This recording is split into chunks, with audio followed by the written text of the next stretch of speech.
Joke নাম শুনলেই চোখের সামনে ভেসে ওঠে স্যাঁতসেঁতে পিচ্ছিল আতঙ্ক। এরা মূলত বিভিন্ন প্রাণীর দেহ থেকে রক্ত শুষে জীবন ধারণ করে, অথচ সেই হিংস্র জীব নিয়ে অনায়াসে খেলা করছে মিম। সাথে খাল বিল থেকে ধরে আসি, জোক বিক্রি করি, জোক খাবার দিই।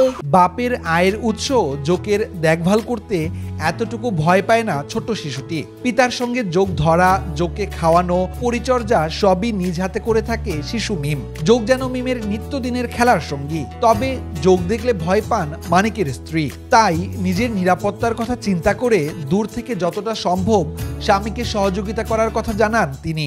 আমার মেয়ে যদি স্কুলে যায় তাই আমার সময়তে সেরকম ভাবে পরিষ্কার করতে হয়। আমাকে একটু ভয় লাগে, কিন্তু আমার মেয়ে ভয় পায় না খুব।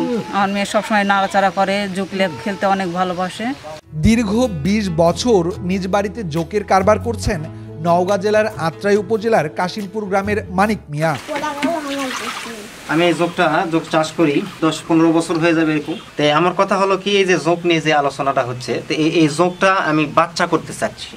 অর্থাৎ আমি আমার কাছে যে ১৪-১৫ বছর যে আমি পালি, এতদিনের মাঝে আমি বাচ্চা করতে পারি না। আশপাশের বিভিন্ন বিল থেকে জোক ধরে এনে নিজ বাড়িতে পরিচর্যা করেন মানিক। ধরে আনা জোক গরুর ও ছাগলের রক্ত খেয়ে ধীরে ধীরে বড় হতে থাকে। বড় হওয়া জোক বাজারে বিভিন্ন প্রকারভেদে বিক্রি হয় ৮০০ থেকে ১০০০ টাকায়। আর এই টাকায় সংসার চলে জোক চাষি মানিকের। এই জোকটা ছোট ছোট বিল খাল থেকে ধরে নিয়ে আসে, বাচ্চাগুলো নিয়ে আসে, বড় করতে হয়, রক্ত খাওয়ায়। অনেক উপকারী বিভিন্ন মানুষ নিয়ে যায় আমার থেকে। এটা পিস ভাও নিয়ে যায়, যে বড় যেটা মনে করেন, যেটা এই যে এরকম জোক, এটা না হলো ৮০০ থেকে ১০০০ টাকা দিয়ে কিনে নেবে। এইভাবে আমার সংসারে চলে। জোক লালন পালন পরিচর্যা করে বাজারে বিক্রি করে মানুষের আয়ের উৎস হতে পারে, এমন ভাবনা রীতিমতো এলাকাবাসীকে হতবাক করেছে। মানিকের এমন ব্যতিক্রমী আয়ে খুশি স্থানীয়রাও। ছোট জোক ধরে আসা বড় করে বিক্রি করে, তাতে খুব ভালো। ছোট মেয়েটার খুবই সাহস, খান দান করায়। জোক দেখে ছোট মেয়েটা ভয় করে না, তাতে খুব ভালো লাগে। আমাদের কি ভয় লাগে, কিন্তু ছোট মেয়েটা ভয় করে না।